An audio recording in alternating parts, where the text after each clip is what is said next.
अर्थ education centre में आपका स्वागत है। आज हम लोग Bihar civil court clerk, steno, reader एवं प्यून के होने वाली प्रारंभिक परीक्षा का हम लोग हिंदी सेक्शन करने वाले हैं। बिल्कुल एग्ज़ाम के पैटर्न पर आपको यह कराया जाएगा और आप अपना स्कोर चेक कर सकते हैं कि आपका स्कोर 25 में से कितना आ रहा है। इस सेक्शन में मैंने 25 MCQ लिए हैं। इसमें गद्यांश, व्याकरण संबंधित सभी प्रकार के प्रश्न इसमें इंक्लूड किए हैं जो पूछे जा सकते हैं एग्जाम में। तो चलिए हम लोग बिल्कुल इसी पैटर्न पर पूछे जाएंगे। तो चलिए हम लोग देर ना करते हुए वीडियो को शुरू करते हैं। सबसे पहले देखिए गद्यांश दिया हुआ है। 16 से 20 क्वेश्चन जो दिया हुआ है, ध्यानपूर्वक पढ़े और विकल्पों का चयन करें।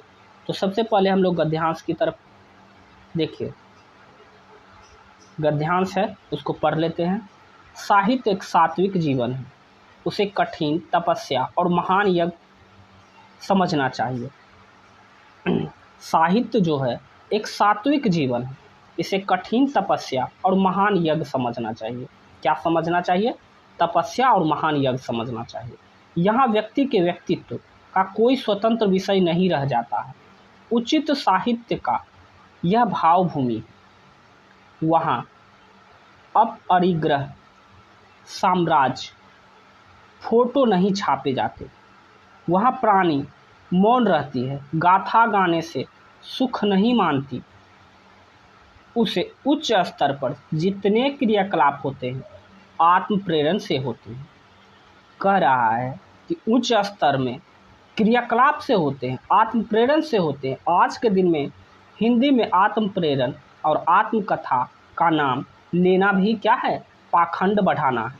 हमारे देश में आत्मकथा लिखने की परिपाटी नहीं रही। तो चलिए इस पर हम लोग क्या बनाते हैं, इसका MCQ बनाते हैं। पहला क्वेश्चन जो पूछा गया, साहित्य को क्या माना गया है? तो साहित्य को कठिन साधना से इसको कठिन तपस्या और महायज्ञ माना गया है। तो ऑप्शन सी इसका क्या होगा? सही उत्तर हो जाएगा। दूसरा देखिए है, उच्च साहित्य की भावभूमि क्या है? तो अभी जस्ट इसका पढ़े हैं। जहाँ व्यक्ति स्वतंत्र विषय नहीं चुन सकते, ये भी बिल्कुल गलत है। जहाँ लेखक के व्यक्तित्व की स्वतंत्रता नहीं रहती, ये भी गलत है। जहाँ व्यक्ति के कोई स्वतंत्र विषय नहीं रह जाता। उच्च साहित्य की भावभूमि क्या होता है? जहाँ व्यक्ति का कोई स्वतंत्र विषय नहीं रह जाता। तो ऑप्शन डी इसका सही उत्तर होगा। देखिए यहाँ पर दिया हुआ है, देखिए यहाँ पर दिया हुआ है, कोई स्वतंत्र विषय नहीं रह जाता। जहाँ व्यक्ति का व्यक्तित्व का कोई स्वतंत्र विषय नहीं रह जाते, उसे उच्च साहित्य की भावभूमि है। उच्च स्तर क्रियाकलाप किसे कहते हैं? तो आत्म प्रेरण से कहते हैं। तो ऑप्शन बी हो जाएगा, आत्म प्रेरण से। ऑप्शन बी इसका सही उत्तर हो जाएगा। किस देश में आत्मकथा लिखने की परिपाटी नहीं रही? तो यहाँ पर क्या हो जाएगा? देखिए यहाँ पर जो पैसेज में दिया हुआ था, ठीक है, हमारे देश में, अगर हमारे देश की बात की जाए तो भारतवर्ष ही लेंगे। तो यहाँ पर क्या हो जाएगा? ऑप्शन ए हो जाएगा, भारतवर्ष इसका सही उत्तर हो जाएगा। देखिए हिंदी किस विधा को पाखंड कहा गया है? तो आत्मकथा को अब पाखंड के रूप में कहा गया। तो ऑप्शन सी इसका सही उत्तर हो जाएगा। अब है आगे, दैवक का अर्थ क्या होता है? तो दैवक का अर्थ होता है ज्योतिषी होता है। तो ऑप्शन बी इसका सही उत्तर हो जाएगा। दैवक का अर्थ होता है ज्योतिषी हो जाता है। तो ऑप्शन बी इसका सही उत्तर हो जाएगा। देखिए इस प्रकार के प्रश्न तो 100% पूछे जाएंगे। किस शब्द की वर्तनी शुद्ध है? किस शब्द की वर्तनी शुद्ध है? तो यहाँ देखिए अधीन लिखा हुआ, जो कि बिल्कुल गलत है। व्यवहारिक में दीर्घिकार होता है, हर्षिकार नहीं होता है। तो ये भी गलत हो गया। मिष्ठान है लिखा हुआ, मिष्टान होता है, जबकि ये भी गलत है।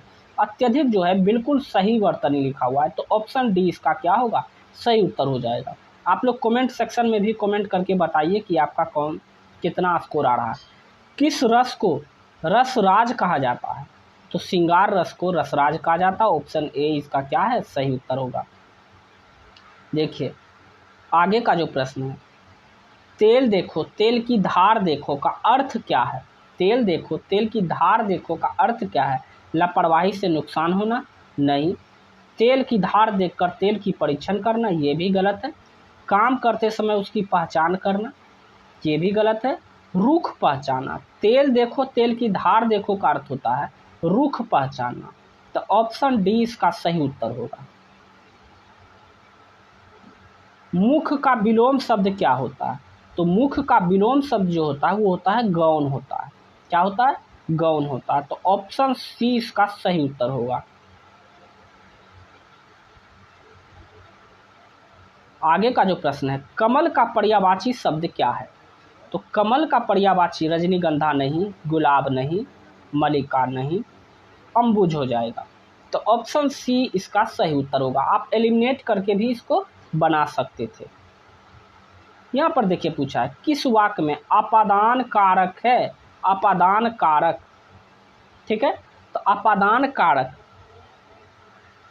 तो क्या होगा? से विभक्ति होना चाहिए। राम ने रावण को मारा, ये नहीं, ये तो कर्ता ने हो जाएगा, तो ये तो गलत है।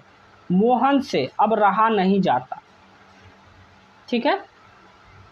हिमालय से गंगा निकलती है, देखिए यहाँ जुदाई का बोध हो रहा है, से निकलती है से, तो यहाँ पर ऑप्शन सी इसका सही उत्तर हो जाएगा। अपादान कारक है, तो ऑप्शन सी इसका क्या होगा? सही उत्तर हो जाएगा। देखिए आगे का जो प्रश्न है, रेलगाड़ी शब्द है, तो रेलगाड़ी शब्द है रेल और गाड़ी दो शब्द से बना है, एक विदेशी शब्द है और एक देशी शब्द है गाड़ी, तो ये हो जाएगा संकर शब्द हो जाएगा। तो ऑप्शन डी हो जाएगा इसका सही उत्तर, देशी शब्द नहीं होता है ये। आगे देखिए, त्रिफला में कौन सा समास है? त्रि जो है संख्यावाचक और फल जो है ये है संज्ञा है, तो जिसका पहला पद संख्यावाचक और अंतिम पद संज्ञा हो उसे द्विगु समास कहते हैं, द्वंद्व समास नहीं। द्वंद्व समास में दोनों पद प्रधान होते हैं, जैसे दाल भात, माता पिता, इस तरह होते हैं द्वंद्व समास। तो ऑप्शन डी इसका क्या होगा? सही उत्तर हो जाएगा। ये भी बहुत अच्छा प्रश्न है। दिया हुआ है लेखक शब्द के अंत में कौन सा प्रत्यय लगा हुआ? तो यहाँ पर याद रखिएगा, प्रत्यय जो होता है शब्द के अंत में जो लगता है उसको प्रत्यय कहते हैं, और शब्द के जो पहले लगते हैं उसको प्रत्यय उपसर्ग कहते हैं, उपसर्ग कहते हैं। ये दोनों चीज आप लोग ध्यान में रखिएगा, ठीक है। शब्द के जो पहले लगता है उपसर्ग कहते हैं, शब्द के जो बाद में लगता है उसको प्रत्यय कहते हैं। तो लेखक में कौन सा प्रत्यय है? तो प्रत्यय जो लास्ट में लगता है, लेखक का अंतिम उच्चारण अक आ रहा है, तो यहाँ पर ऑप्शन डी इसका सही उत्तर होगा, लेखक में अक प्रत्यय। शुद्ध वर्तनी का चयन कीजिए, शुद्ध वर्तनी का चयन कीजिए। तो यहाँ पर देखिए शुद्ध वर्तनी का चयन कीजिए, प्रतिवादी, बिल्कुल सही है, तो ऑप्शन ए इसका सही उत्तर होगा। प्रतिवादी में हर्षिकार होता है और दो में दीर्घिकार होता है, तो ऑप्शन ए सही है। आगे का प्रश्न देखिए, प्रति उत्तर का सही संधि विच्छेद क्या होगा? प्रति जोड़ उत्तर जो होता है, प्रति उत्तर का सही संधि विच्छेद होगा, तो ऑप्शन बी इसका सही उत्तर होगा। आगे का जो प्रश्न है, निर्वासित में प्रत्यय है, निर्वासित में देखिए प्रत्यय जो है शब्द के अंत में जो लगता है उसे प्रत्यय कहते हैं, शब्द के पहले जो लगता है उसे उपसर्ग कहते हैं। निर्वासित में सित इत आ रहा उच्चारण, तो इत प्रत्यय होगा, तो ऑप्शन डी इसका सही उत्तर होगा। लंबोदर कौन सा समास है? तो देखिए लंबोदर की अगर बात की जाए तो इसमें एक तीसरा शब्द, जैसे लंबोदर हो गया, पाणिनि हो गया, इसमें तीसरे शब्द का, जैसे लंबोदर का यहाँ पर लंबोदर गणेश के लिए कहा गया है, ठीक है। लंबोदर जो है गणेश के लिए, अगर कोई तीसरा शब्द इसका अर्थ निकलता हो तो उसे बहुव्रीहि समास कहते हैं। बिल्कुल आसान है, द्विगु को बता ही चुके हैं, द्विगु को बता चुके हैं और द्वंद्व को भी। आगे जो क्वेश्चन है, उत्कर्ष का विशेषण क्या होता है? उत्कर्ष का जो विशेषण होता है उत्कृष्ट होता है, तो ऑप्शन सी इसका सही उत्तर होगा। निम्नलिखित शब्दों में उपयुक्त में पर्यायवाची शब्द कौन है ये बताना है 86-87 में। तो दामिनी, दामिनी का जो होता है वर्षा तो होता नहीं है, नीरद भी नहीं होता है और ना ही बादल होता है, तो ऑप्शन डी हो जाएगा। विद्युत होता है दामिनी का पर्यायवाची शब्द। आगे देखिए, आगे जो दिया हुआ है मरकट दिया हुआ है। मरकट का अर्थ होता है बंदर। मरकट का अर्थ क्या होता है? बंदर होता है, तो ऑप्शन सी इसका सही उत्तर हो जाएगा। गरिमा का विलोम शब्द क्या होता है? गरिमा का विलोम शब्द जो होता है लघिमा होता है, तो ऑप्शन बी इसका सही उत्तर हो जाएगा। आगे देखिए, जिजीविषा का अर्थ क्या है? तो जिजीविषा का अर्थ होता है जीवन की इच्छा, तो ऑप्शन बी इसका सही उत्तर हो जाएगा। आज के सेट का आखिरी प्रश्न, डिंग हाँकना का अर्थ क्या है? डिंग हाँकना का अर्थ बुराई करना नहीं, निंदा करना नहीं, हंसी उड़ाना नहीं, सेखी बघाड़ना। बहुत ज़्यादा डिंग हाँक रहा है कुछ नहीं है लेकिन दिखा रहा है कि हम ये है वो है, तो ऑप्शन ए इसका क्या होगा? सही उत्तर हो जाएगा। आपको ये वीडियो अच्छा और हेल्पफुल लगा हो तो चैनल को सब्सक्राइब करके बेल आइकन को दबाना ना भूलिए, ताकि जब भी इस पर न्यू वीडियो अपलोड हो उसका नोटिफिकेशन पहुंचे सबसे पहले आपको। अभी के लिए बस इतना ही। जय हिंद।